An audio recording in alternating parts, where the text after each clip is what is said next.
Ciao Fabri, welcome back Ciao guys. in the podcast. We are here today talking about some United States related news. We start with a big news of the day about Lionel Messi's future, and then we go with the next ones.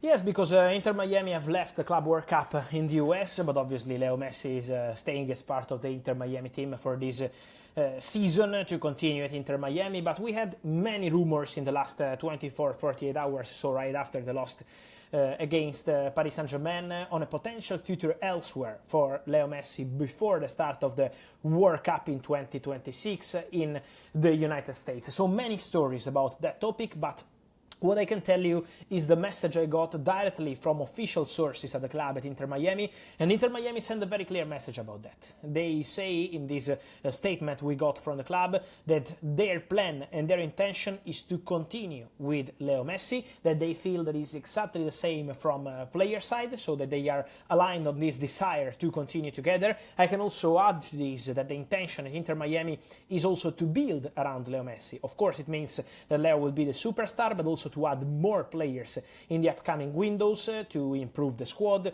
to continue the growth together. Obviously, thinking about eliminating Paris Saint-Germain, the best team in Europe in the last season, was almost impossible, but still a good message from Inter Miami to get there, to get to the round of 16. And now the message on Leo Messi's future is that they plan to continue with Messi beyond 2025. So you explained the position of the club right now, but what's the position also of the player and his camp about the future?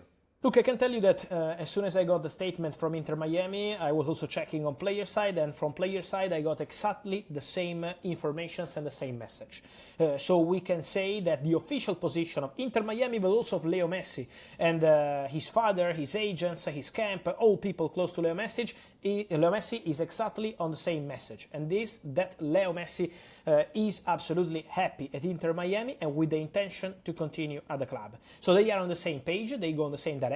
Now, obviously, it's going to be time to discuss about the contract, the project, the vision and everything, so let's wait for the formal steps to follow, but for sure the intention as of today, starting of July, is for Messi and Inter Miami to continue beyond 2025. So talking about the United States, of course, the Club World Cup will take place in the final stages of the tournament in the United States, in particular in the New York City, in the final next week. So talking about teams that are advancing in the competition, Chelsea, what can we say about Chelsea's plan for the transfer market, and also maybe one player to go to the United States playing in the Club World Cup in the last stages of the tournament? Yeah, because this player has just arrived. He's in the US right now while we are recording this podcast, and the player is Joao Pedro, who we can consider a new Chelsea player from Brighton. The deal is done, so all the updates we gave here on the podcast on many Blazers are confirmed. He's a player they really wanted, despite the interest from Newcastle. Chelsea went really strong on this one behind the scenes, reaching an agreement with the player on personal terms.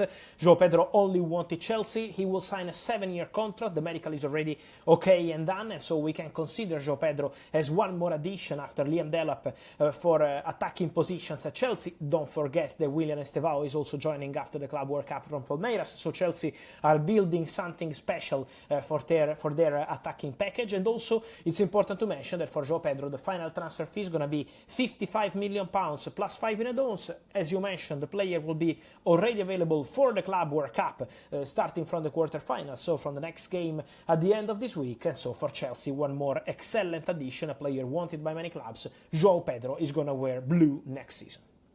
Talking about potential additions, what about Bynoe-Gittens?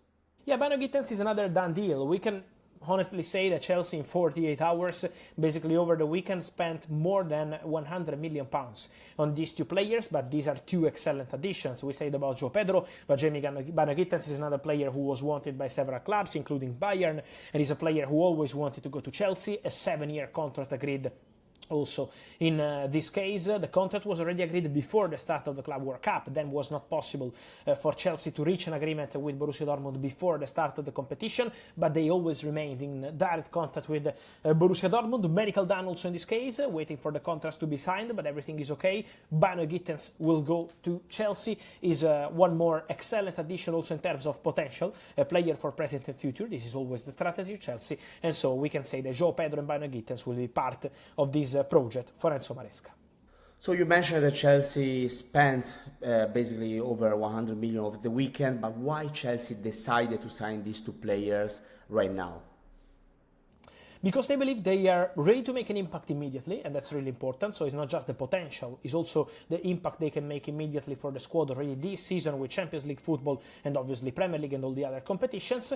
But it's also important to mention that Chelsea believe that these players have big room for improvement. For example, Bynoe-Gittens, one of the most exciting electric players in his position as a winger. Chelsea were looking exactly for this kind of players for the wingers, and now they have Bynoe-Gittens. Giovanni Kenda will join in 2026 from Sporting. William Estevao, who can cover different positions as number 10, but also as a winger, and is a player who can bring quality, skills, and much more. So Chelsea have added a lot of creativity to their game with Bynoe-Gittens also. And then Joao Pedro, because he can play in several positions. He can be a number 9, he can be a number 10, he can also play on the wing. Chelsea believe that a player like Joao Pedro is fantastic to have in a squad with many games to follow next season. So they are very happy and excited for these additions.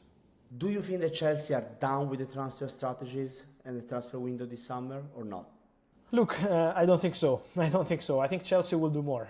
Now, obviously, it's also going to be important to sell some of these players they have in the squad and they are no longer part of the squad.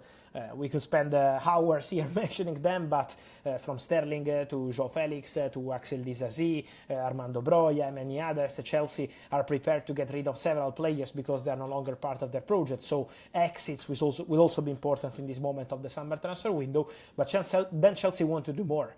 I would not be surprised if Chelsea add one more offensive player before the end of the summer transfer window, because they're still looking at some options. A few weeks ago we mentioned Malik Fofana from Olympique Lyon. He's not the only one. For example, Chelsea and Man United spoke in December and in January about Garnacho and Christopher Nkunku. So there are several ideas, but for sure Chelsea want to do more in the offensive positions. And then I still expect Chelsea to add a centre-back in the summer transfer window. They wanted in Huijsen, he ended up at Real Madrid, but Chelsea are still exploring the centre-backs market this summer. Inter were one of the disappointments so far of this Club World Cup, and there were some quotes after the game, the defeat against Fluminense, that made some rumors. And what can we say today about what's next for Inter and potentially one of the big stars of the team leaving the club in the summer? Yeah, and that player is Hakan Çalhanoğlu, one of the crucial players in the last 4 years at Inter, but now looks like his time at Inter is over.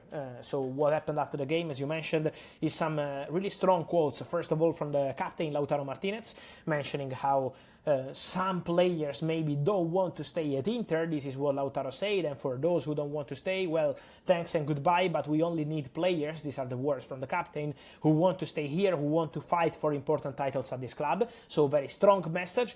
Even stronger what the president Marotta said right after, mentioning Hakan Çalhanoğlu as the player they wanted to indicate with those quotes. So Çalhanoğlu was not part of this Club World Cup because of an injury, but Çalhanoğlu is a transfer target for Galatasaray. At the moment, as of tonight, Inter have still not received any official proposal from Galatasaray, but from now on, anything can happen for Hakan Çalhanoğlu, and I think after these quotes it's going to be very difficult for the player to stay and continue at the club. So let's see how they will assess the situation. They will discuss for sure, but after a long story between Inter and Çalhanoğlu, this is going to be the moment for them to part ways and to look for different options. I don't think it's going to be the only one for Inter. There could be more movements this summer. It's going to be a busy window also in terms of outgoings, especially after a disappointing, terrible Champions League final and also terrible performances at the Club World Cup.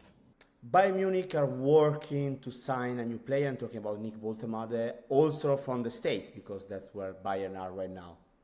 And Bayern are working from there, working hard because they need to add one winger, we know that, and that remains the majority target and the top target for Bayern director Max Eberl this summer, but Bayern are still working also on a striker. Why? Because Mathys Tel went to Tottenham on a permanent transfer. They basically don't have a backup for Harry Kane in the squad this season, and of course Harry Kane is doing fantastic, but he's not super young anymore, and so to have one more player would be important, even more if this player is German, is talented, and Nick Woltemade did fantastic at the Euros under 21, an important player for Stuttgart. Stuttgart are trying to keep the player, but the player wants to go to Bayern. A 5-year deal has been agreed. The player is not considering other bids. He wants to stay in Germany to play for Bayern. Let's see if they will be able to reach an agreement on the fee, but Bayern are ready to accelerate on this one in the next days. More contacts club to club are expected, and so Bayern working on the Nick Woltemade deal for the new striker to give to Vincent Kompany. Talking about the team that will be facing Bayern Munich in the quarterfinals of the Club World Cup, Paris Saint-Germain, what about the future of Bradley Barcola?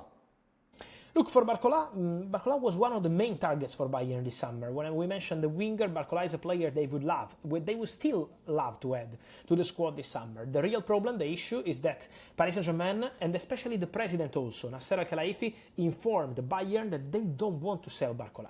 They want to continue with Barcola, and there is also the possibility for Barcola to extend his contract at Paris Saint-Germain after the end of the summer transfer window if he ends up staying at the club. So keep an eye on Barcola, because Bayern would still love to add the player, but from PSG the message is very clear. They want to continue with Barcola. They consider him untouchable, and the new contract is also a possibility to discuss in the next months. Thank you, Fabri, for all the updates, and talk to you soon. Thank you. Ciao, guys.